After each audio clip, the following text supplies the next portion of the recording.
Olá galera, tudo bem? Então, conforme havia prometido, eu estou trazendo para vocês aqui como eu escolho os fundos imobiliários, né? Fiz uma apresentação bem sucinta para vocês, para que fique também de fácil absorção de conhecimento, né? E que vocês tenham mais ou menos uma ideia de como eu faço aqui. Se tiver alguma dúvida, vocês depois me mandem aí no privado aí, sem problema nenhum, que eu vou estar esclarecendo isso junto a vocês. Tá bom? Então vamos lá. Aqui é o sumário dos tópicos justamente que eu vou comentar com vocês, tá? Então, não vou falar somente sobre fundos imobiliários. Acho que tem outras coisas interessantes sobre estratégia de investimento que eu acho relevante a gente ter como conhecimento também. E dentro dessa perspectiva, a gente subdividir os nossos investimentos dentro de áreas específicas conforme o nosso perfil, tá ok? Eu vou estar falando a respeito de cada tópico aí mais à frente. Tá? Hoje em dia, né, é imprescindível quando a gente pensa em, em investimento, a gente precisa pensar dentro dessa esfera já com uma estratégia montada. Eu não posso fazer o seguinte: existe uma cadeia de atitudes, né, que nos levam para isso. Começa assim: geralmente as pessoas são gastadoras, têm dívidas, e quando começam a ter educação financeira devida, essas pessoas elas começam a trabalhar para poder pagar suas dívidas, param de ser gastadoras, aí chega um ponto que estão com as dívidas quitadas e começam a ser pessoas poupadoras, guardam dinheiro, tá? E depois do próximo passo é você fazer o quê? Investir para que esse dinheiro possa trabalhar para você de alguma forma, tá? E nisso você se tornar fazer um ciclo sustentável, praticamente, tá? Então, para que isso seja eficaz e eficiente, né, você precisa ter uma estratégia montada e seguir com disciplina isso, tá? Claro que todos nós vamos respeitar o nosso perfil de investidor, só que mesmo dentro do perfil a gente pode fazer esse tipo de planejamento, tá ok? Então vamos lá. Esse tópico eu acho super interessante, né? Nunca coloque todos os ovos em uma mesma cesta, porque ele fala justamente na questão de que eu vejo muito acontecer, tá? A pessoa tem um dinheiro guardado, aí coloca todo o seu dinheiro em um único ativo e dentro dessa questão, quando dá certo, pô, beleza, mas quando dá errado, você compromete na sua grande maioria, um percentual bem significativo de todo o capital que você guardou, que você poupou, tá? Então é interessante a gente rever alguns conceitos de estratégia, porque eu nunca posso guardar todo o meu dinheiro, todo o dinheiro que eu poupei durante anos, em um único ativo, tá? Ou em um único segmento. Eu preciso estar revendo outros lugares para poder estar fazendo isso e dimensionando de uma forma eficaz que, se porventura um certo setor estiver ruim durante aquele período, os outros setores, os meus outros investimentos não vão ser acometidos, tá ok?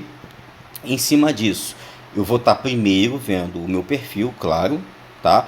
Eu tenho três tipos de perfis hoje em dia, que é o conservador, a pessoa que geralmente tem a tendência a investir em coisas muito mais seguras, mas buscando menos rendimento, tá?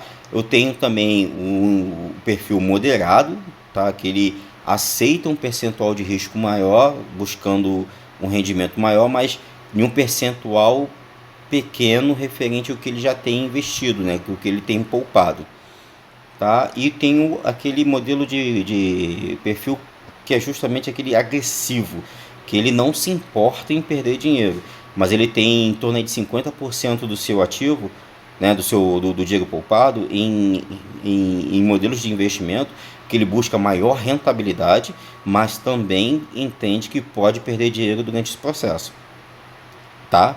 E a grande sacada disso, né, para indiferente de qual seja os perfis que nós estamos falando aqui hoje, a sacada disso é o que? A gente falar em diversificar os seus investimentos. Como assim, Rafael?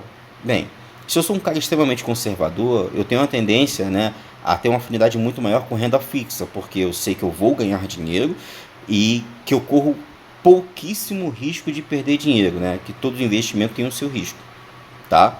Então vou estar dividindo em 3 tipos de renda fixas diferentes, né, de preferência de setores diferentes, para que eu possa estar investindo com a minha estratégia de curto, médio e longo prazo, tá? É, e uma coisa que a gente peca pra caramba, gente, dentro do que a gente já tem como investimento feito e de que a gente tem dentro da nossa carteira, os ativos, a gente não acompanha de forma fidedigna os nossos investimentos. Um grande exemplo que eu vou dar para vocês é o seguinte: hoje, se nós falarmos sobre Tesouro Direto, né, que é o mais atrativo aí de pessoas conservadoras, todos vocês compreendem o que é marcação a mercado? Isso é uma pergunta bem refletiva, né, para que vocês entendam. Porque, assim, o Tesouro Direto, principalmente, ele tem um fator de risco dele voltado para isso. Então, se eu hoje tenho que tem esses investimentos de tesouro direto, são conservadores pra caramba, ele não acompanha a mudança da taxa de juros e a influência da marcação a mercado que existe sobre ele, eu automaticamente, se eu tiver algum tipo de emergência voltada para poder mexer nesse dinheiro, eu posso estar sacando esse dinheiro com perda de valor, né? E eu digo de valor não de forma substancial, tá? É literal mesmo. Tá? Uma vez que eu coloco R$ 100 lá, eu tiro no tesouro, nesse caso no tesouro direto, e eu, no momento de crise que eu tenho, eu vou lá e vendo meu título para o governo, eu posso recuperar menos do que R$ 100. Então essas coisas é interessante a gente observar e levar em consideração também. Eu não sei se vocês conhecem já o termo, mas o Asset Allocation é um sistema de distribuição dentro da sua carteira, a qual você divide em percentuais igualitários, vamos colocar assim, o seu dinheiro, diversificando os seus investimentos, tá? E subdividindo em modalidades de curto, médio e longo prazo, tá? A questão é justamente esse. Eu vou citar um exemplo para vocês. De novo, eu sou um cara extremamente conservador e eu preciso hoje montar uma estratégia de investimento voltada para o curto, médio e longo prazo, tá? Então, o que eu entendo como curto prazo é uma reserva de emergência que pode ficar hoje no Tesouro Selic, tá? Isso só falando do Tesouro, tem outras modalidades também, tá? De investimento. No Selic, que se porventura eu tiver algum tipo de emergência, eu consigo sacar de forma rápida, tá? E com um risco muito menor de marcação a mercado. Beleza? Se eu tiver porventura falando aí, vocês podem colocar as dúvidas aí sem problema nenhum, tá ok? Tem uma outra situação. Eu vou agora vou investir em um outro tesouro direto voltado para médio prazo. Então eu vou escolher de preferência para defender o meu dinheiro, tá? Um título do governo, um tesouro direto que tem um indexador voltado para o IPCA, que é a inflação. Eu posso escolher para 2035, para 2030, né? Mas precisa estar focado nesse contexto, porque qualquer alteração na inflação, tá? Eu vou ter um ganho real de X% a mais. Um exemplo de hoje. Hoje em dia, na sua grande maioria, o Tesouro IPCA ele está com o IPCA mais 5,98, mais 6%, 6,18. Então, além da inflação, eu tenho um ganho real de 6,18 e assim vai, tá? E preferencialmente, tanto para médio quanto para longo prazo, a escolha sempre vai ser o IPCA, porque é importante a gente preservar o nosso poder de compra. É uma das ideias que eu sempre trago e ensino também para as pessoas que conversam comigo. Por que eu invisto? A principal causa, o principal motivo de investir é proteger poder de compra. Simples. E nada melhor do que você proteger o seu poder de compra colocando em títulos que têm indexadores como PCA ou inflação. Você pode escolher qualquer outro. Não, quero um título pré-fixado em 15%. Beleza, mas se daqui a 3 anos a inflação tiver 15% ou 18%, o teu título está lá te dando 15% ao ano e você vai estar perdendo o poder de compra. Então tudo precisa ser levado em consideração para que possa ser feito o investimento. E quando eu falo em setores de divisão de setores diferentes dentro do Asset Allocation, tá? É principalmente voltado para a questão de Se eu tenho um perfil conservador e eu preciso alocar em setores diferentes, eu posso pegar uma LCI da vida, um CDB com um indexador de CDI com X% de preferência de 100% para cima. Eu posso pegar um tesouro direto, né? Então, assim, são coisas que são setores diferentes de investimento dentro da renda fixa e que podem, sim, se porventura eu der pau no tesouro, eu tenho o CDI neste caso e o LCI aqui para me proteger. Se der pau no LCI, eu tenho os outros dois investimentos que eu fiz em CDB e tesouro que podem compensar essa perda que eu estou tendo aqui, tá? E o mais interessante é justamente isso. E dentro do perfil, conforme eu falei para vocês, né, se é conservador, moderado, agressivo, vocês precisam executar isso de uma forma bem distinta, tá? Porque assim, claro que quanto maior o teu perfil, quanto mais agressivo é o seu perfil, né, mais as brechas e as chances e para você colocar investimento em outros ativos, então você ganha mais opções, tá? Quanto mais conservador é, mais restrito você fica, mas nunca esquecendo da situação. Não é porque eu sou extremamente conservador que eu não posso pensar, né? Vamos colocar assim, eu não posso olhar para outros investimentos que possam estar me dando um retorno mais atrativo e colocar 5% do total do meu capital lá que, se porventura eu perder, não vai me fazer tanta falta. E em cima disso, começar a pesquisar, a aprender sobre aquele tipo de ativo, a ver como avaliar aquele determinado tipo de ativo. Eu falo isso porque eu comecei assim, tá, galera? Eu comecei com tesouro direto, minto, vamos lá. Comecei com poupança, aí depois comecei a acumular capital na poupança, depois de ter passado de um processo de gastador, devedor, né, para poupador. Depois comecei a entrar em CDB.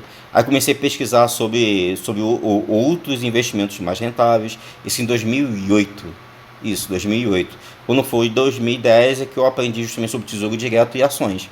E eu me aprofundei nisso desde então e fui agregando conhecimento e buscando, me aprofundando cada vez mais dentro dessas questões também. Tá ok? Então, mesmo que vocês tenham um perfil conservador, comecem a olhar outras opções. Coloque o mínimo que vocês possam perder. 5% do capital total, 2% do capital total, 1% do capital total.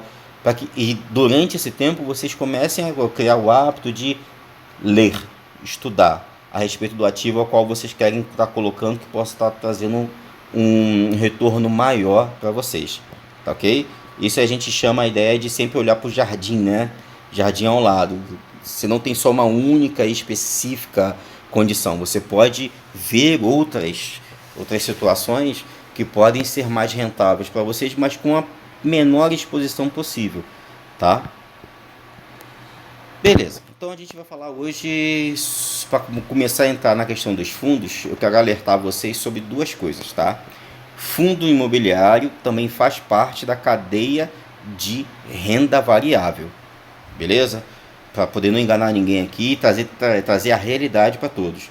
Renda variável, sim, não é título de renda fixa, não trabalha como renda fixa, não. Ele só tem uma volatilidade menor do que as ações, mas é renda variável, tá? Nos últimos meses aí a gente viu alguns fundos imobiliários caírem em torno de 30, 40, 50%, alguns inclusive. Então, por quem comprou lá um fundo imobiliário, vamos colocar R$ 60 e R$ 30, hoje está vendo que nem o HCTR, se não me falha a memória, a R$ 65. É de assustar. Você tem praticamente o seu patrimônio cortado pelo meio, pela metade. O que compensa isso de uma forma indireta é os aluguéis que os FIIs pagam. Mas eu não vou deixar poder falar um pouco mais sobre questão de aluguéis mais à frente, tá? Vamos lá. O que é um fundo imobiliário? Né? O fundo imobiliário ele nada mais é do que um gestor, tá? Que ele quer captar dinheiro. Nisso ele abre um sistema de cotas e deixa disponível no mercado para que as pessoas possam comprar. E uma vez que compram, esse dinheiro entra no caixa do fundo e ele começa a investir conforme o segmento do fundo, tá? Se for de tijolo, de papéis, o que for, que seja, tá? Dentro da promessa de que ele vai ter um payout de 95%, tá? Ou seja, te promete pagar 95% do lucro que ele tiver, dividindo pelas cotas, certo? E 5% de tudo que ele tirar, de tudo que ele conseguir ganhar como lucro, ele vai tirar para administração, pagamentos e algumas taxas a mais, tá? Tem alguns fundos, inclusive, que tem taxa de performance, outros não, mas isso varia. O fluxo está justamente em relação a isso aí. Também essa foto aí, eu acho que descreve super bem. O investidor compra as cotas do fundo imobiliário, por sua vez, os fundos imobiliários investem em imóveis ou papéis ou qualquer outro segmento conforme a determinação do fundo, e todos os proventos, todos os lucros líquidos que são gerados desses imóveis ou de outras formas de investimento que foram alocados, o dinheiro, retornam para o investidor em sua 95% de capacidade, né, que é o chamado payout, e os 5% ficam presos para poder justamente fazer a manutenção do serviço de administração do fundo, tá? Se porventura o fundo ele tem associado a questão da taxa de performance, ele te cobra uma taxa adicional, mas não por cota, ele cobra dentro do contexto geral de lucro. A gente esse quase que não sente isso. Tipo de fundos. Os fundos imobiliários eles se dividem aí praticamente aí em vários grupos, tá? E vem se atualizando conforme o tempo, tá? São fundos de tijolos, de papel, desenvolvimentos, fundos híbridos, os fundos imobiliários de fundos, né, chamados fundos de fundos, os FOFs, e o fiado. Tá? Esses são os tipos que a gente tem hoje disponível. Aqui no Brasil, praticamente. Tá? Lá nos Estados Unidos já é outra história.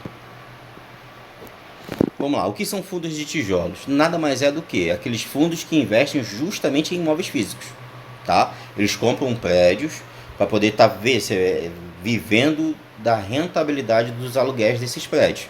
E dentro desses fundos de tijolos a gente tem os fundos imobiliários de shopping, hospitais, hotéis, agências bancárias, setor educacional, lajes corporativas e galpões logísticos. Tá? Todo fundo ele compra um imóvel físico, aluga para empresas, né, para inquilinos, e em cima dos aluguéis eles dividem justamente para poder, os lucros dos aluguéis eles dividem para a gente como cotista, dentro daquela margem que eu falei para vocês, tá bom? Fundos de papel.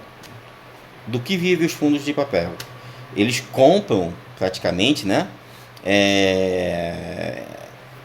certificados, seja de recebíveis imobiliários, tá? De linhas de letras de crédito imobiliários, que é a LCI, de letras hipotecárias, tá?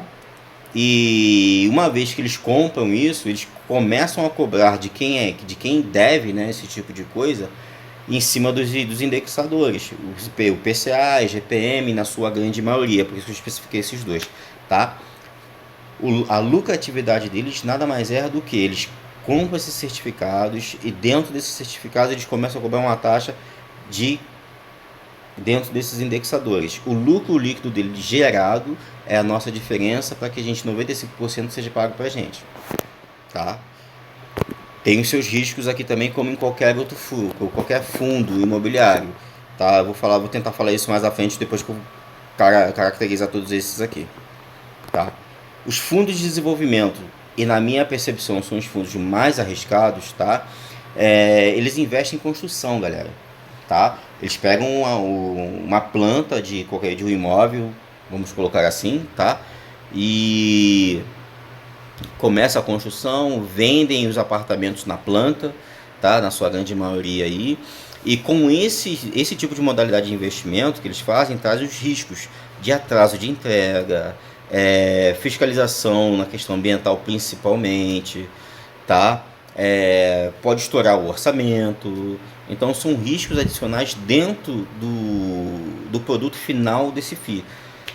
Mas tem uma coisa legal, né? Tem seus pontos, suas desvantagens e vantagens. Esse fundo de desenvolvimento, quando ele começa a trazer capital para si, né, absorver capital, eles mesmos durante a construção, eles prometem um retorno ao cotista, pequeno, mas prometem. E o mais legal disso tudo, depois que eles conseguem construir, que está tudo pronto direitinho, eles têm a tendência a pagar mais, né, um percentual muito maior do que os outros FIIs. Só que, se porventura um empreendimento desse dá errado por algum motivo, as chances, né, de comprometimento para os cotistas também são muito grandes. Então, precisa estar trazendo uma avaliação para estes, né, por si só, para que faça uma análise para poder fazer a tomada de decisão de investimento, tá? E o maior fluxo deles, né, de ganho desses fundos é em cima do que? Da venda dos prédios, né? Dos prédios ou apartamentos em si, tá? Durante algum tempo eles podem até viver com aluguéis, mas da sua grande maioria eles fazem, constroem já vendendo já na planta, de preferência, tá bom?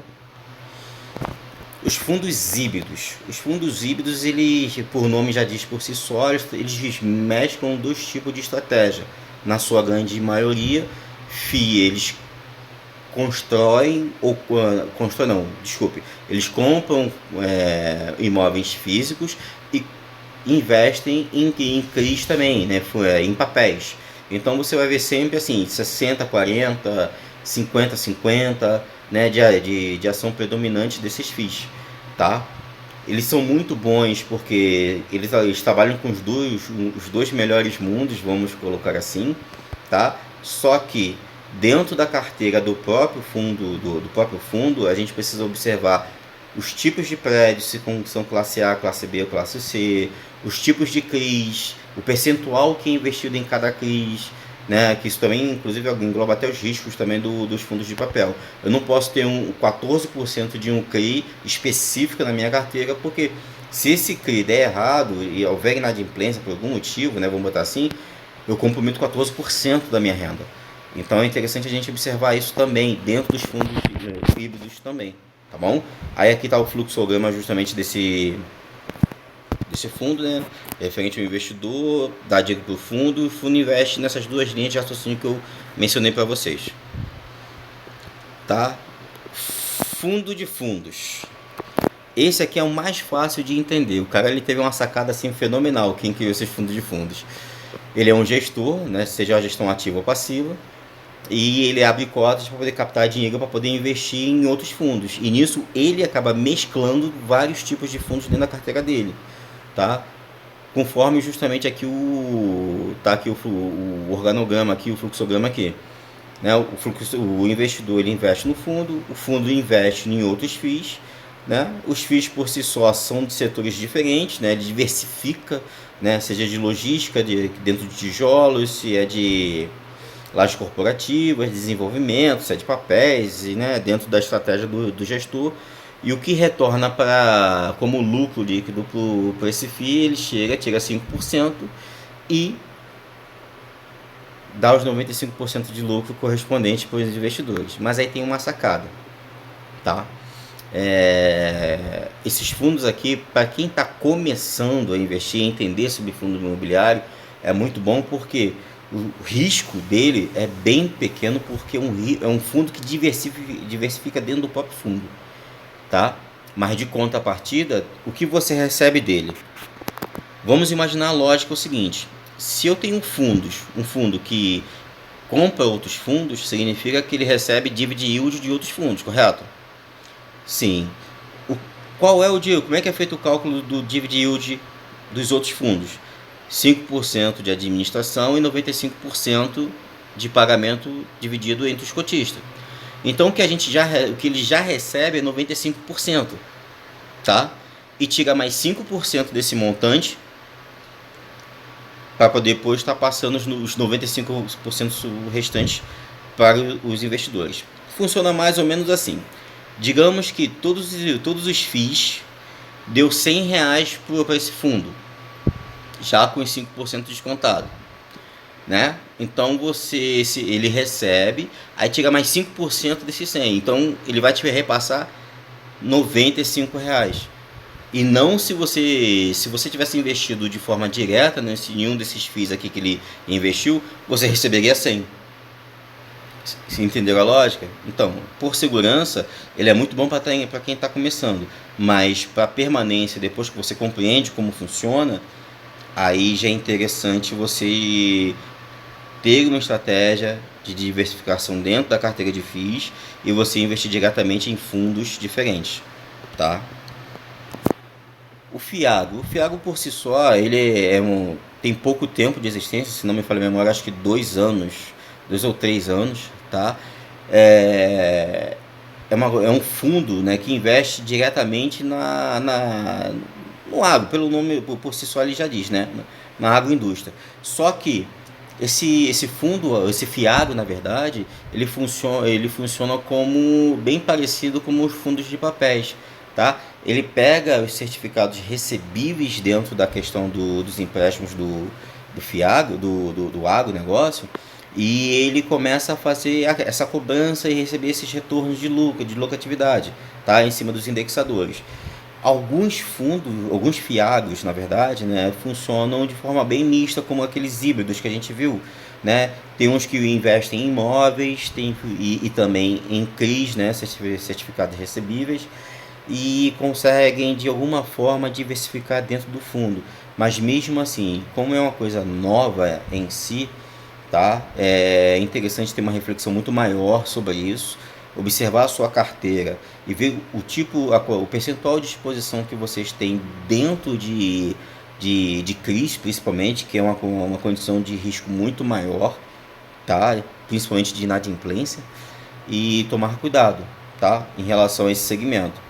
Eu particularmente ainda não tenho, estou estudando sobre eles, tá? Mas colocando aqui de uma forma muito sucinta para vocês, é interessante analisar, mesmo que ele hoje esteja dando um maior percentual de dividend yield, né, mensal, é interessante a gente observar e analisar direitinho a questão de exposição a esse fiado, tá? De uma forma direta. Existe uma opção hoje em dia aí, tá?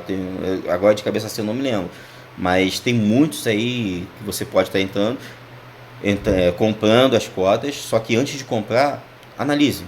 Veja como é que funciona esse fiado. Se é só em cima de recebíveis, se ele tem imóvel próprio, se tem quantos imóveis próprios, assim vai. Tá? E aqui embaixo o fluxograma, conforme aqui a gente tem mostrado. O fluxograma não é muito diferente dos outros, só que é diferente.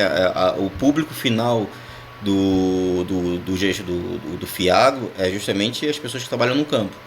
E toda a rentabilidade com seus 95% de payout é repassada aí para o investidor de cota, tá? Agora a gente vai entrar justamente no assunto original, tá? Eu quis descrever bem aí na questão dos investimentos, começando com formalização de estratégia, conhecimento sobre asset allocation e mostrar para vocês quais são os tipos de fundos existentes, tá? Para que vocês, se vocês não saibam, se porventura vocês não saibam, vocês abrirem os olhos para vocês terem para quem é extremamente conservador, vamos botar assim, já que está inclinando os olhos para renda variável e quer começar por FII, ver as possibilidades que vocês têm de investimento, tá? Agora, o que eu avalio na questão dos fundos imobiliários, tá? O setor a qual ele correspondente, o histórico da gestora, liquidez, o dividend yield, preço, taxa de crescimento, taxa de administração e gestão, tá? E os ativos e patrimônio que esses fundos têm. Nos próximos slides eu vou estar falando de uma forma bem direta e me aprofundando um pouco mais sobre esses tópicos, tá bem? Vamos lá. O setor. Lembra que eu comentei com vocês no início lá que é interessante, mesmo que eu queira diversificar, né? Eu quero investir, mas eu preciso diversificar em setores diferentes dentro de uma mesma modalidade. É justamente isso que eu vejo, tá? Eu vejo o meu perfil de investidor é extremamente agressivo, então eu tenho um leque maior para a diversificação. Então eu vejo que os fundos imobiliários ele tem setores correspondentes de uma forma diferente e eu acabo investindo desta forma, tá? Observando, claro, né, as ponderações futuras, presentes e futuras, vamos colocar assim. Eu botei um exemplo aqui embaixo para poder trazer até o raciocínio de vocês na questão do que está acontecendo hoje no mundo. Você imagina o seguinte, a gente está passando por uma crise econômica mundial, a qual os bancos estão sofrendo muito. Hoje em dia, vocês comprariam algum FII, alguma cota de FII, trazendo aí para um percentual bem grande do dinheiro poupado de vocês, tá? Por um FII que trabalha justamente com agência bancária, aluguel para agência bancária? O que vocês acham? É interessante hoje investir em um FII desse? Eu considero que não, tá? Até mesmo porque a gente está passando por um processo eu chamo de revolução. Assim como a gente teve a revolução industrial, a gente está tendo a revolução digital. Então, tudo que antigamente a gente fazia de forma física, hoje em dia a gente consegue fazer de forma digital. Então, se eu consigo fazer de forma digital, será que existe a necessidade de ter tanta agência como tem hoje? Será que, por estratégia de banco, para poder reduzir custo, algumas agências vão deixar de existir? E com isso a vacância, né, do fundo vai aumentar? Então são questões que a gente precisa levar em consideração, não só para não só como esse modelo aqui, mas para todos os modelos. Seja para galpão logístico, seja para shopping, porque tudo que está acontecendo hoje nessa revolução digital, né, vamos colocar assim, vai influenciar a cadeia de consumo de uma forma extremamente direta. Se hoje eu consigo comprar tudo que eu quero pela internet, por que eu vou em loja física? Então são pontos que a gente precisa sinalizar e pensar sobre isso também, tá? Beleza, vamos para o próximo tópico. Por que eu investigo o histórico da gestora? Tá? É importante a gente avaliar para poder estar vendo alguns fatores, né? E eu gosto principalmente de observar o seguinte: as pessoas que estão por detrás do fundo, ela tem um perfil ativo ou passivo? Né? É uma boa gestora? Ela tem uma boa reputação no mercado? Tem nome no mercado? Né? Em cima do histórico dela, os outros fundos que ela criou, que ela tem, foram fundos de sucesso? Isso são informações importantes que a gente precisa levar dentro dessa perspectiva, porque se eu tenho a oportunidade de estar investigando sobre a gestora e eu identifico que em alguns anos atrás houve fraude voltado dentro da administração, eu vou investir em uma gestora como essa? Então vai muito além do que a gente vê quando a gente mexe com home broking ou com a nossa plataforma de investimentos, tá? É interessante a gente pesquisar, porque você não vai investir em um fundo, né, a qual houve um tempo atrás atitudes suspeitas, né? E isso eu digo como tudo, tá, gente? Se aparecer um fundo hoje prometendo um dividend totalmente desproporcional, tá? E fazendo promessas que são totalmente incabíveis, né? Vamos botar assim, desconfie, observe, pesquise, veja se realmente é o que é, acompanhe os relatórios, tá? Porque embora a gente tenha a CVM hoje, que é o órgão regulador da Bolsa de Valores, tá? Comissão de Valores Imobiliários, e eles fiscalizam de uma forma muito ativa, é imprescindível que a gente comece a agir com prevenção também. E você verificar o histórico em si da gestora é um papel importante para isso, tá? Liquidez. O que é liquidez, gente? Liquidez nada mais é a facilidade de comprar e vender, tá? Então, o FII, o fundo imobiliário, ele tem alta liquidez ou baixa liquidez? Um exemplo: eu fiz a compra hoje de um fundo específico. Vou botar um exemplo aqui. O que me vem à mente agora é o BRCR11. Comprei hoje. Eu consigo vender determinada quantidade de cotas de uma forma rápida? Ou se eu coloco lá no book, lá, eu tenho 200 cotas, vou vender as 200 cotas, eu demoro 2 dias para poder vender essas cotas? Ou eu travo o booking, vamos botar assim, se eu não agredir o booking de ofertas? Que tem algumas diferenças disso também, tá, gente? Você colocar no booking para venda e você agredir o booking de ofertas. Se porventura vocês não conhecem, não entendem isso, coloca aí a dúvida em si, que eu vou tirando para vocês, tá legal? Tá? E aquele negócio, aquilo que eu comentei com vocês, né? O fundo imobiliário, ele é uma renda variável, só que com pouca volatilidade. Ela não tem a mesma volatilidade de ações e, consequentemente, isso tem a tendência a ter uma liquidez menor do que as ações em si, tá? Então, é extremamente importante a gente observar e tentar escolher sempre, tá, os fundos que têm maior patrimônio. porque estes por si só são muito mais líquidos do que os fundos imobiliários que tem pouco patrimônio, que tem um prédio só, vamos botar assim. Se você abrir o Booking, você vê que de repente com 20 cotas você trava o Booking de ofertas, tá? Isso aí é um ponto também interessante para que você invista o seu dinheiro, sabendo que se porventura você precisar sacar esse dinheiro, vem se desfazer das cotas, amanhã, vamos botar assim, você consegue se desfazer amanhã e não ficar arrastando o Booking sem ter que fazer agressões no Booking, beleza?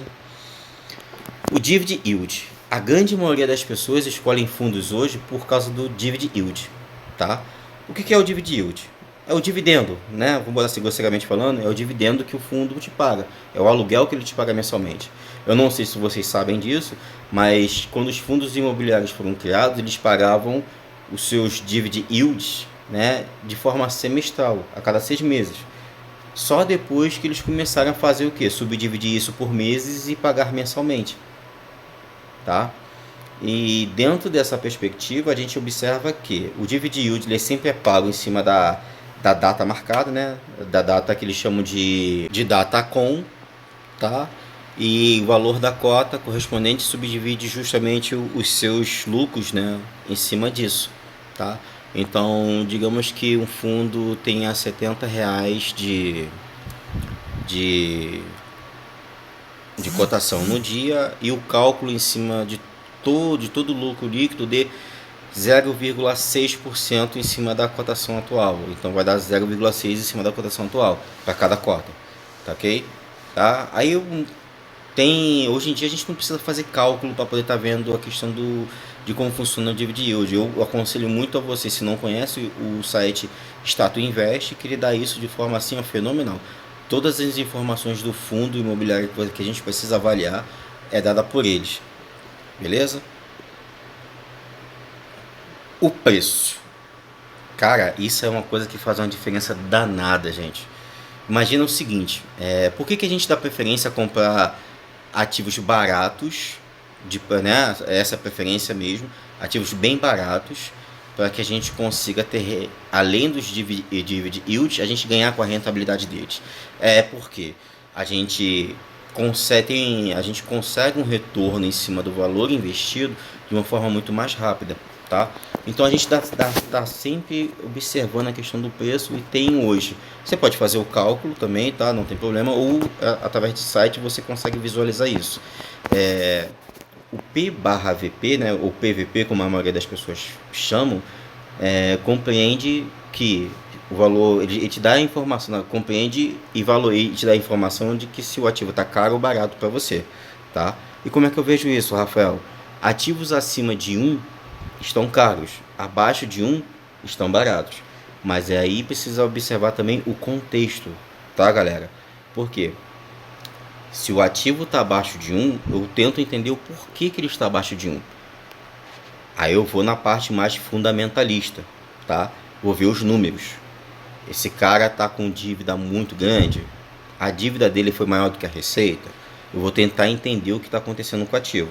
Se depois que eu ver a parte fundamentalista dele e eu observar que não tem nada de errado e que é nada mais, nada menos do que a psicologia do mercado em cima disso, agindo sobre o preço, aí sim, se for só a psicologia do mercado, em algum momento esse preço vai voltar ao patamar normal dele. Então é interessante, isso também não é nenhuma recomendação de investimento, mas quando está dentro dessas condições, é interessante a gente viabilizar uma compra. Claro que esse não é o único contexto, né? É tudo uma cadência, tá? De tudo que eu vou falar para vocês aqui. Taxa de crescimento, de preferência tá a cada 1 ano, 3 anos ou 5 anos, tá? É uma coisa que eu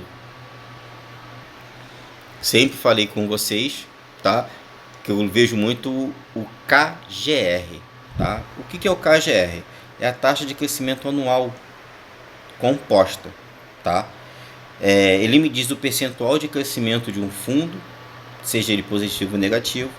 E se eu quiser minuciar, né, olhar mais profundamente os fundamentos dentro desse KGR, eu vejo a evolução mensal ou anual desse fundo, tá? Ano por ano ou mês por mês, para poder saber como é que foi.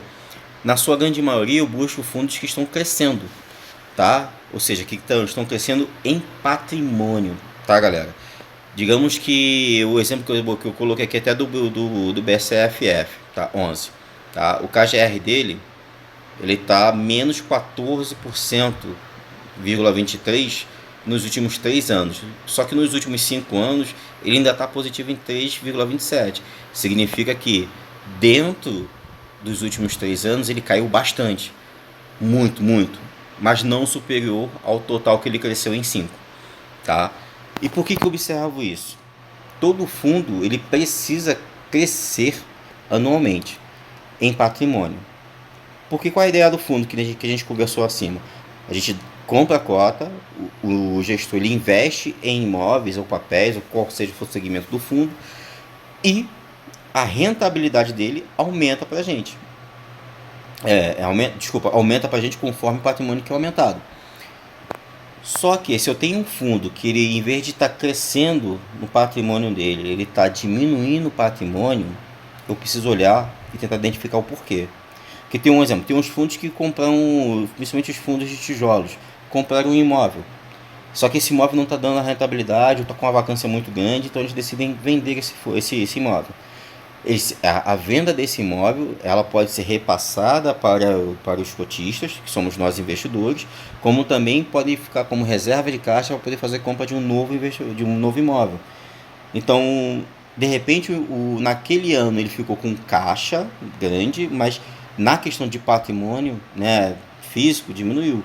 O KGR ele não tem distinção disso. O valor que está em caixa mais o patrimônio ele é somado e dá o valor do patrimônio total. Tá?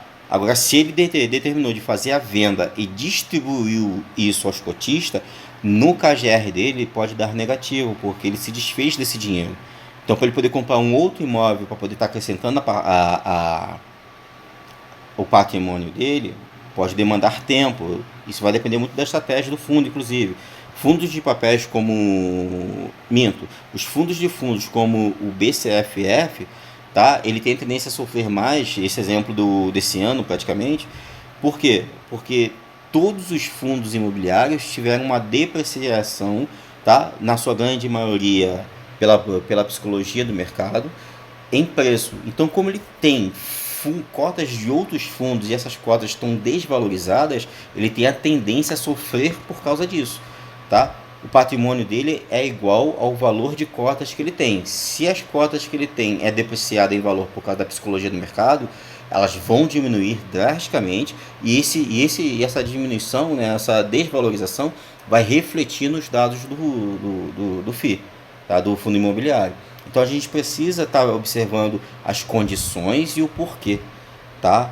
Dessa taxa de crescimento. Claro que se você olha lá, ela já está positiva, tu vê o segmento é tijolo, tá positiva, pô, os caras estão investindo, tá crescendo o patrimônio, muito bom, tá? Agora, se porventura você vê um fundo de FII e tá com taxa, tá em crescimento, perfeito, significa que os outros FIIs que ele comprou, do que os fundos dos fundos compraram, tá com um aumento no valor da cota, né? No seu valor de patrimônio.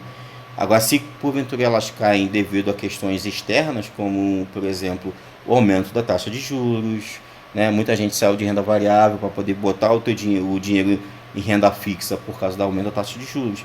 E uma vez que a gente vende cota, a gente pressiona o preço para baixo. Mas isso é totalmente irreal referente ao patrimônio de cada FII, tá? Se vocês quiserem, depois eu me aprofundo um pouco mais nisso, que é uma coisa um pouco mais técnica, tá? Mas a taxa de crescimento é importante a gente observar por causa disso. Taxa de administração e gestão. Aqui tem um elo muito mais, eu costumo falar que é um elo muito mais emocional do que real, tá? Por que eu falo isso?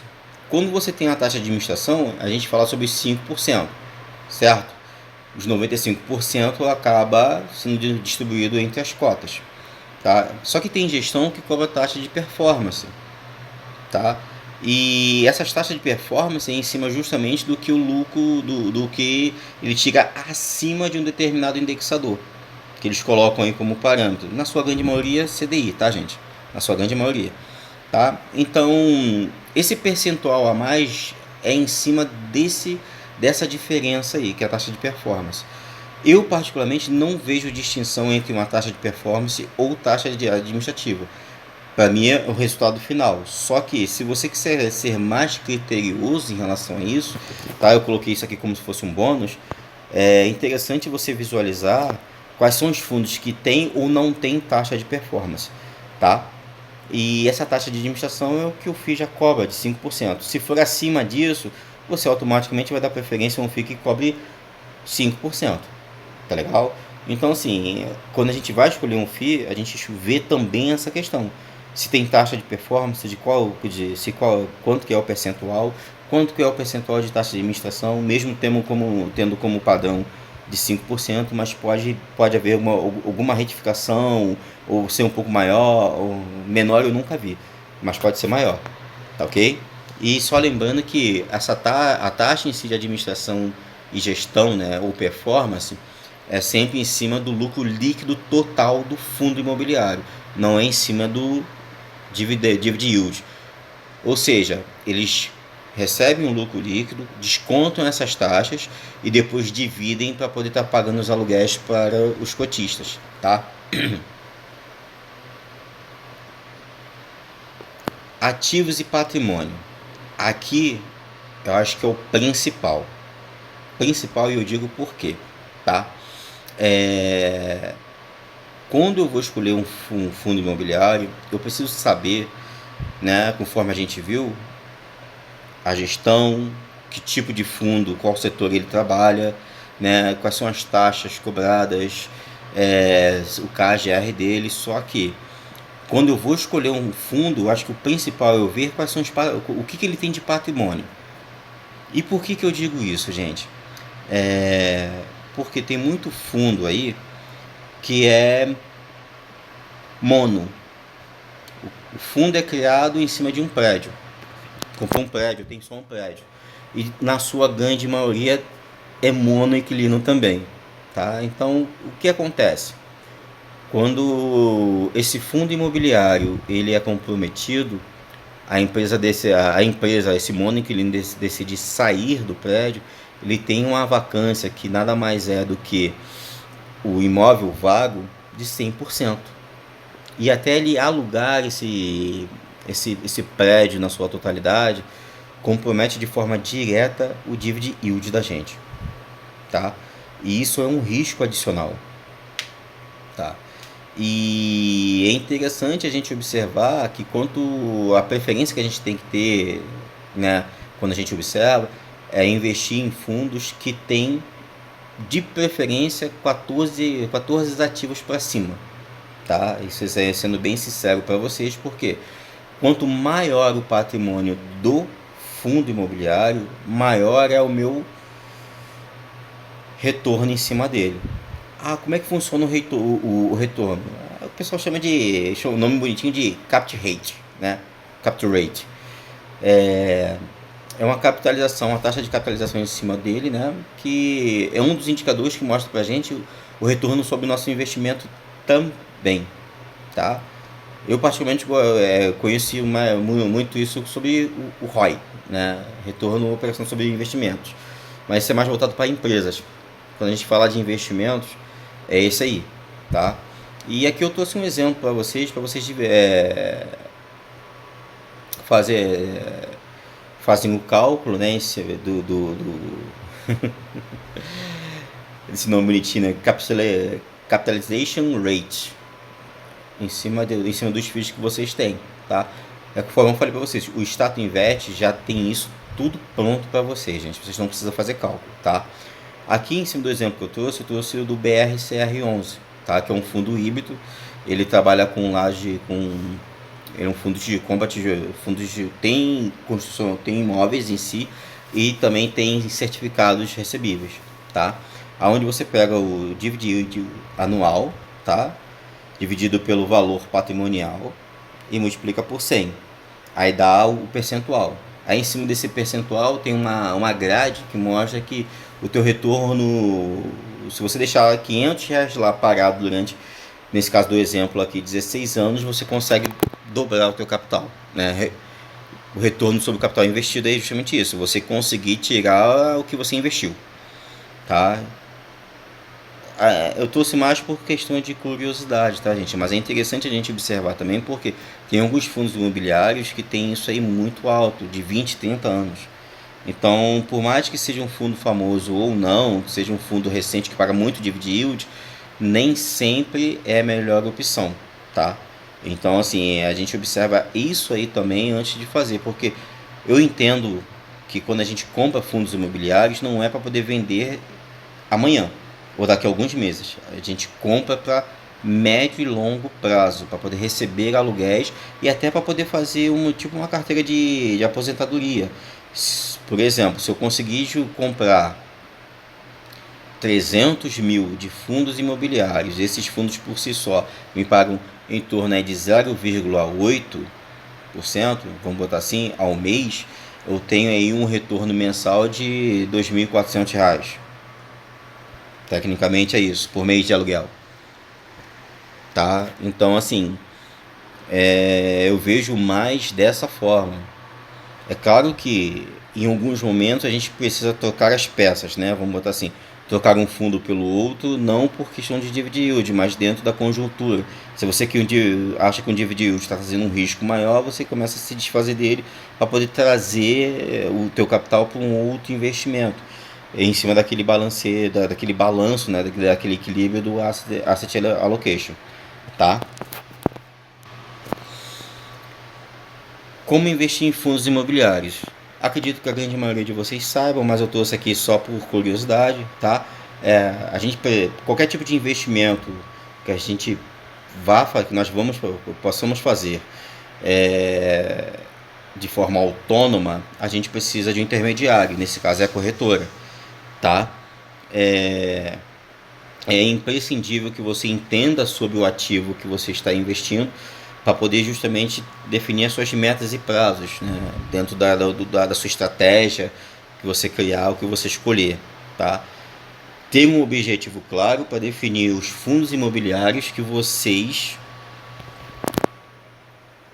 precisam para poder alcançá-lo. Não adianta eu quero comprar uma casa daqui a 5 anos. Eu começo a investir em fundos imobiliários para poder estar fazendo isso. Um exemplo, tá?